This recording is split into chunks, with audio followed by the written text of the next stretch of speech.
மிதுனராசி அன்பர்களே நண்பர்களே, மிருகசீரிடம் 3, 4ஆம் பாதம், திருவாதுரை, புனர்பூஷம் 1, 2, 3ஆம் பாதத்தில் இருக்கக்கூடிய மிதுனராசி அன்பர்களே நண்பர்களே, நினைத்ததை சாதிக்கக்கூடிய மாதம்.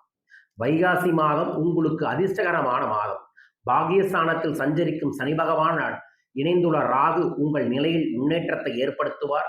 இருந்தாலும் நிதானமாக செயல்படுவது நன்மை. சனி பகவானின் சஞ்சாரம் சாதகமாக இருப்பதால் அவருடைய பார்வைகளும் உங்கள் நிலையை உயர்த்தும். எதிர்பாராத பணவரவு நிச்சயம் உண்டு.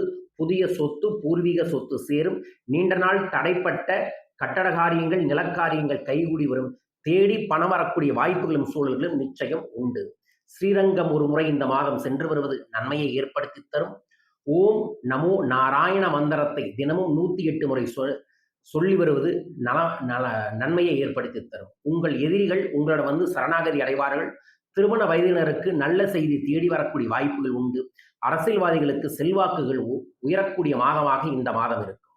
நீங்கள் இந்த மாதத்தில் கவனமாக இருக்க வேண்டிய நாட்கள் மே 18 and 19, ஜூன் 14. உங்களுக்குரிய அதிர்ஷ்டகரமான நாட்கள் மே 23, 27, 31, ஜூன் 5, 9, 14.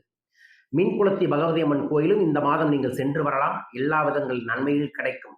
இந்த மாதத்துல நீங்க ஏதோ ஒரு காப்பர் மோதமோ அல்லது இந்த மாதிரியான பஞ்சலோகத்தில் இருக்கக்கூடிய காப்போ வாங்கி கையில போட்டுக்கொள்வது நன்மையை ஏற்படுத்தி தரும். நல்லது நடக்க வேண்டும் என பிரார்த்திக்கின்றேன். வாழ்க.